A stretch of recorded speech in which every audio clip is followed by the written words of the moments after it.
जय हिंद छात्रों, मैं सोहन मरावी आप सभी का स्वागत करता हूं अपने वीडियो लेक्चर में। तो छात्रों, इस वीडियो लेक्चर और आने वाले लेक्चर्स में हम समुच्चय के बारे में डिस्कस करने वाले हैं, जो कि क्लास 11th मैथ्स का पहला चैप्टर है। और इस पूरे चैप्टर में हम लोग जो है समुच्चय के बारे में पढ़ेंगे कि समुच्चय क्या होता है, कैसे जो है इसको निरूपित करते हैं, कौन कौन सी दो विधियां हैं निरूपित करने की, इसके प्रकार के बारे में जानेंगे, जैसे कि रिक्त समुच्चय, समान समुच्चय, परिमित और अपरिमित समुच्चय, उप समुच्चय, सार्वत्रिक समुच्चय, है ना। उसके बाद वेन डायग्राम, है ना, समुच्चयों पर संक्रियाएं जैसे कि सम्मिलन, सर्वनिष्ठ और अंतर। तो ये सारी चीजें इस पूरे चैप्टर में हम लोग पढ़ने वाले हैं। ठीक है, इस वीडियो लेक्चर में हम समुच्चय के बारे में पढ़ेंगे कि समुच्चय क्या होता है, इसकी परिभाषा देखेंगे। हाँ, समुच्चय सिद्धांत किसने दिया, ठीक है, इसका उपयोग कहां कहां होता है और कुछ उदाहरण देखेंगे। तो छात्रों, समुच्चय सिद्धांत किसने दिया? तो समुच्चय सिद्धांत जो है जॉर्ज कैंटर नामक जर्मन गणितज्ञ ने दिया। ठीक है, समुच्चय सिद्धांत किसने दिया? जॉर्ज कैंटर नामक जर्मन गणितज्ञ। ठीक है, तो यहां पे हम लिख सकते हैं कि father of set theory, father of set theory कौन है भाई? जॉर्ज कैंटर,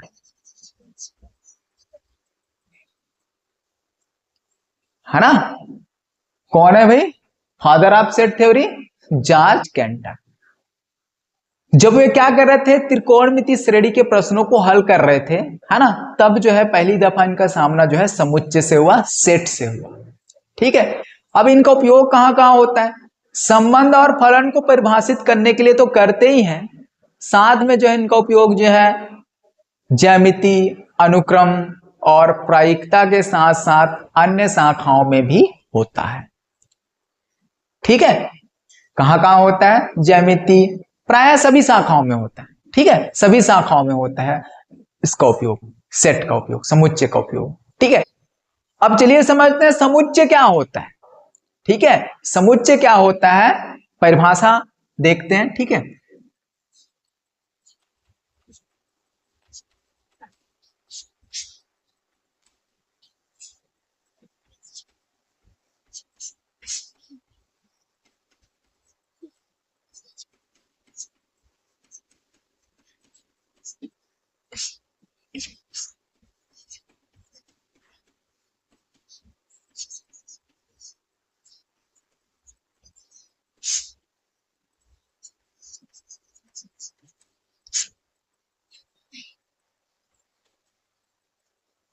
अवयवों का सुपरिभाषित संग्रह समुच्चय कहलाता।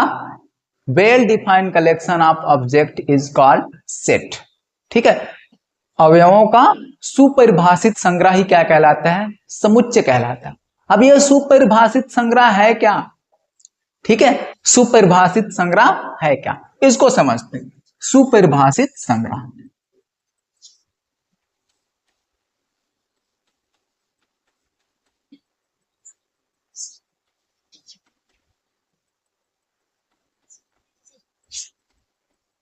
वेल डिफाइंड कलेक्शन क्या होता है? ठीक है,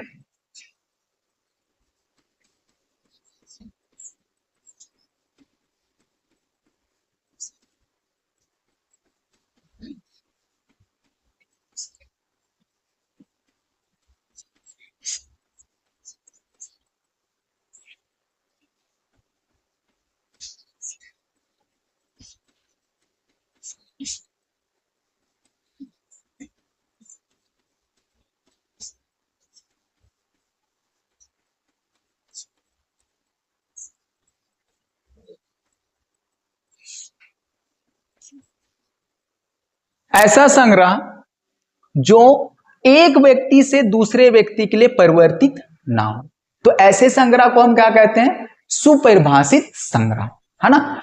एक व्यक्ति से दूसरे व्यक्ति के लिए परिवर्तित ना हो, पर्सन टू पर्सन वेरी ना करे। ठीक है, पर्सन टू पर्सन वेरी ना हो तो ऐसे संग्रह को हम लोग क्या कहते हैं, सुपरिभाषित संग्रह, है ना। इसको उदाहरण से समझिए।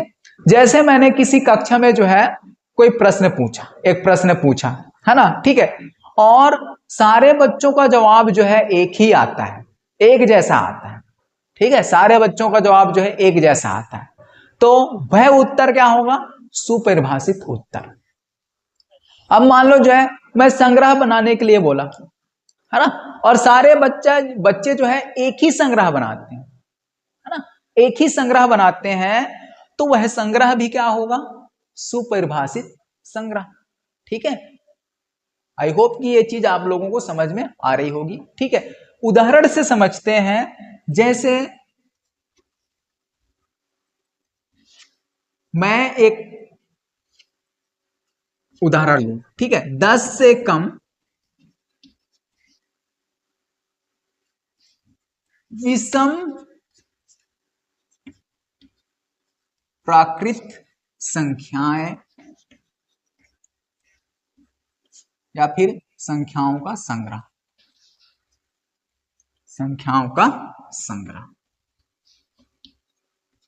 10 से कम विषम प्राकृत संख्याओं का संग्रह, है ना। तो 10 से कम विषम प्राकृत संख्याओं का संग्रह क्या होगा, 1, 3, 5, 7 और 9। दुनिया का हर व्यक्ति, हर बच्चा यही संग्रह लेगा, है ना, लेगा कि नहीं लेगा। तो यह संग्रह क्या है, सुपरिभाषित संग्रह है, और सुपरिभाषित संग्रह होने के कारण जो है यह क्या होगा, समुच्चय होगा। ठीक है, क्या होगा, समुच्चय होगा, क्योंकि यह सुपरिभाषित संग्रह है कि नहीं।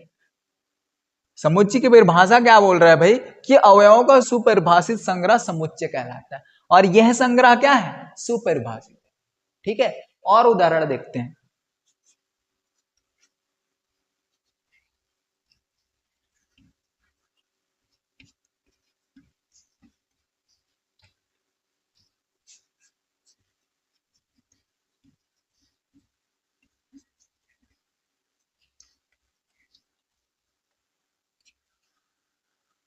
अंग्रेजी वर्णमाला के स्वरों का संग्रह, अंग्रेजी वर्णमाला के स्वरों का संग्रह। तो दुनिया का हर व्यक्ति, हर बच्चा जो है यही संग्रह बनाएगा, ए, ई, आई, ओ, यू, यही संग्रह बनाएगा। ये भी क्या है, वेल डिफाइंड कलेक्शन है, सुपरिभाषित संग्रह, क्योंकि अंग्रेजी वर्णमाला के ये 5 स्वर हैं, है ना, और हर व्यक्ति जो है यही संग्रह लेगा, लेगा कि नहीं लेगा। तो ये भी क्या है, सुपरिभाषित संग्रह है, और सुपरिभाषित संग्रह होने के कारण ये भी क्या है, समुच्चय, है ना। एक और उदाहरण देखिए,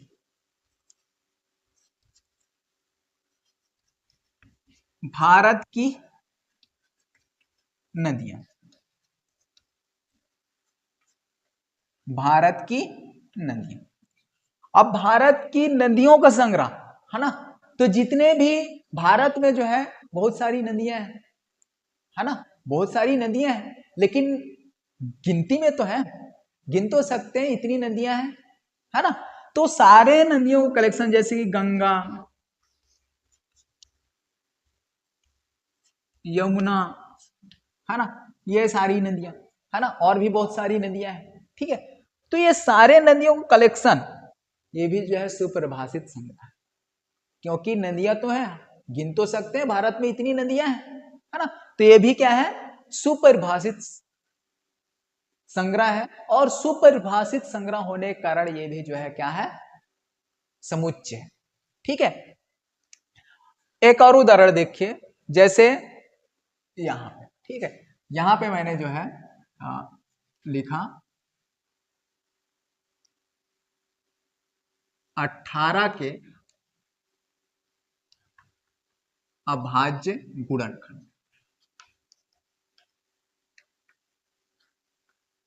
18 के अभाज्य गुणनखंड। अब 18 के अभाज्य गुणनखंड कौन कौन से हैं भाई, तो 18 के अभाज्य गुणनखंड 2 और 3, ये भी सुपरिभाषित संग्रह है ना। और सुपरिभाषित संग्रह होने के कारण ये भी क्या है, समुच्चय है ना। अब ऐसे संग्रह की बात करते हैं जो सुपरिभाषित नहीं है ना।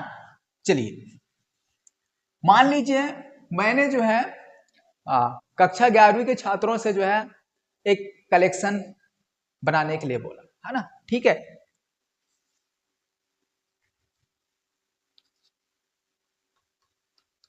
भारत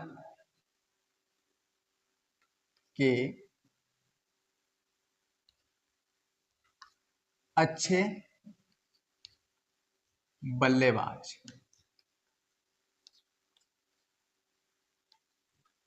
है ना, या फिर भारत के 5 अच्छे बल्लेबाज, 5 अच्छे बल्लेबाज है ना, अच्छे बल्लेबाजों का संग्रह। तो मान लो कोई व्यक्ति ए है ना, व्यक्ति ए ने जो है संग्रह बनाया विराट कोहली, महेंद्र सिंह धोनी है ना, सचिन तेंदुलकर, वीरेंद्र सहवाग और राहुल द्रविड़ है ना। ये जो है उन्होंने जो है अपना संग्रह बनाया। छात्र बी है, उसने जो है संग्रह बनाया विराट कोहली, रोहित शर्मा, ठीक है, सचिन तेंदुलकर और आपका जो है युवराज सिंह, ठीक है, और आपका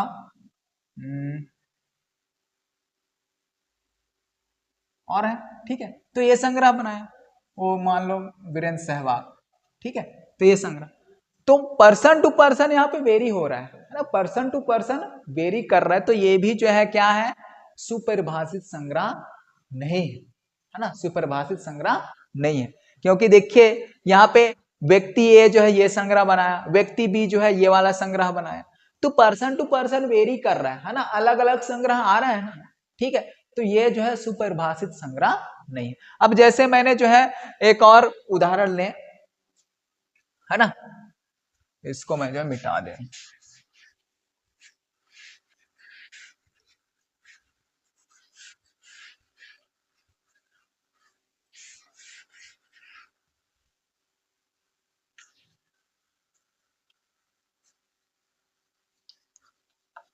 भारत के अच्छे या खूबसूरत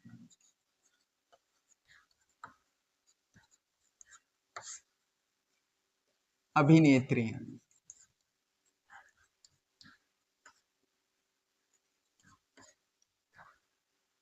भारत के अच्छे या खूबसूरत अभिनेत्रियां 5 है ना, संग्रह बनाने के लिए बोला है ना।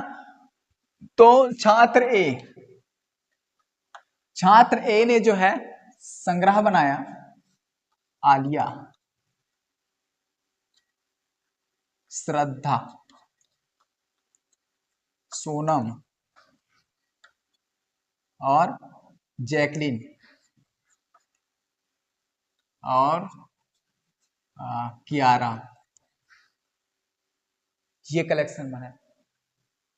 छात्र बी के लिए कलेक्शन ये है ना, छात्र बी ने जो है ये कलेक्शन बनाया कि आलिया को लिया उन्होंने, ठीक है, श्रद्धा को भी लिया है ना, सोनम को भी लिया, जैकलिन नहीं, जो है यहाँ पे कैटरीना को लिया है ना, कियारा की जगह यहाँ पे जो है करीना को लिया है ना। तो देखिए कलेक्शन यहाँ पे अलग अलग हो गए, संग्रह जो है अलग अलग हो गए है ना। छात्र ए ने जो है ये संग्रह बनाया, छात्र बी ने जो है ये संग्रह बनाया, ठीक है।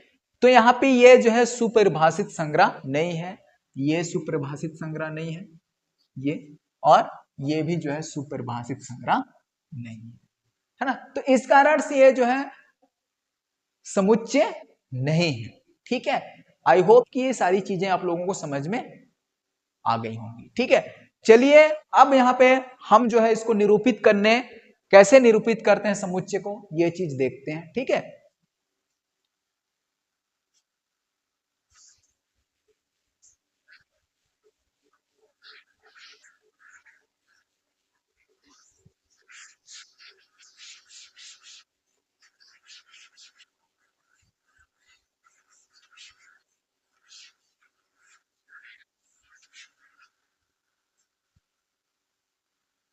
समुच्चय को जो है अंग्रेजी वर्णमाला के बड़े अक्षरों से निरूपित करते हैं, है ना। जो समुच्चय को जो है अंग्रेजी वर्णमाला के बड़े अक्षरों से, जैसे ए, बी, सी, एक्स, वाई, जेड आदि। ठीक है, तो इनसे जो है हम लोग क्या करते हैं, निरूपित करते हैं समुच्चय को। ठीक है, A B C D X Y Z, लेकिन अंग्रेजी वर्णमाला के बड़े अक्षर कैपिटल लेटर्स। ठीक है, और इनको तो हम किससे, ये किसके लिए यूज करते हैं, हम समुच्चय के लिए, समुच्चय के लिए उपयोग करते हैं।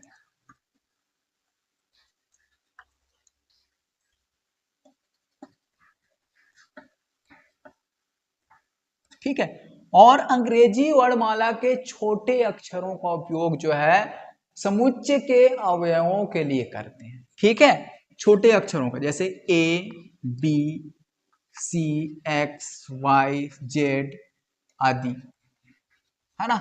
इनका उपयोग जो है समुच्चय के अवयवों के लिए उपयोग करते हैं, समुच्चय के अवयवों के लिए उपयोग करते हैं,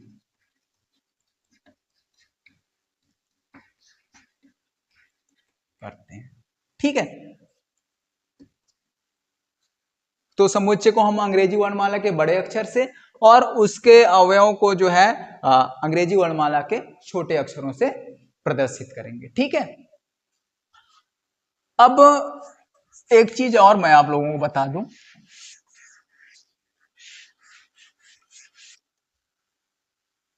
मान लीजिए ए समुच्चय बी का अवयव है। ठीक है, या अवयव ए समुच्चय बी में है, या अवयव ए समुच्चय बी का सदस्य है। ठीक है, तो इन सारी चीजों के लिए, इन सभी चीजों के लिए, जैसे ए समुच्चय बी का अवयव है, अवयव ए समुच्चय बी में है। ठीक है, ए समुच्चय बी का अवयव है, या अवयव ए जो है समुच्चय बी में है, अवयव ए जो है समुच्चय बी का सदस्य। इन सब के लिए जो है हम एक ग्रीक प्रतीक चिन्ह का जो है उपयोग करते हैं। कौन सा, एप्सिलॉन। किसका उपयोग करते हैं, एप्सिलॉन। और इन सब चीजों के लिए जो है हम लिखेंगे ए बिलोंग्स टू बी, है ना। ए बी का सदस्य है, इसको ऐसे भी पढ़ सकते हैं कि ए जो है बी का सदस्य है ना, या फिर अवयव ए बी का सदस्य है ना। तो इसके लिए जो है ये उपयोग करते हैं। और मान लो सदस्य नहीं है या फिर अवयव नहीं है, तो उसके लिए इस प्रकार से, ठीक है, ए जो है समुच्चय बी का अवयव नहीं है, ये उपयोग करेंगे। ठीक है, आई होप कि ये चीज आप लोगों को समझ में आ गई होंगी। ठीक है, अब चलिए कुछ स्पेशल टाइप ऑफ सेट देखते हैं, विशेष प्रकार के समुच्चय जिनका उपयोग हम लोग गणित में करते हैं और आगे जो है आगे के लेक्चर में हम लोग करेंगे। ठीक है,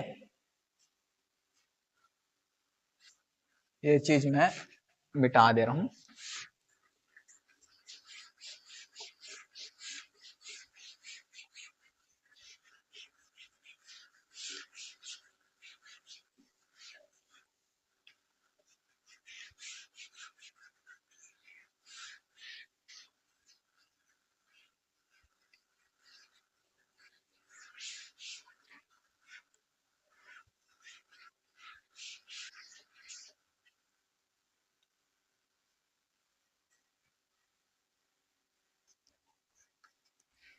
विशेष प्रकार के समुच्चय।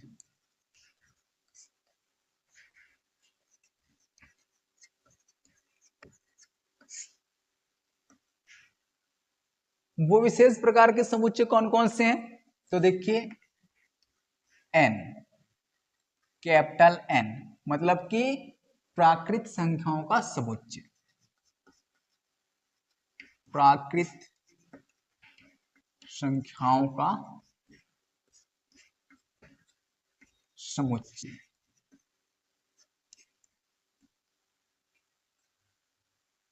जेड, पूर्णांक संख्याओं का समुच्चय, पूर्णांक संख्याओं का समुच्चय। क्यू, परिमेय संख्याओं का समुच्चय, परिमेय संख्याओं का समुच्चय। आर, वास्तविक संख्याओं का समुच्चय।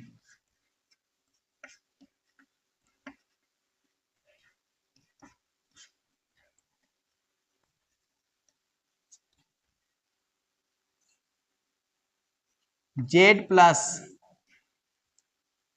धन पूर्णांक संख्याओं का समुच्चय,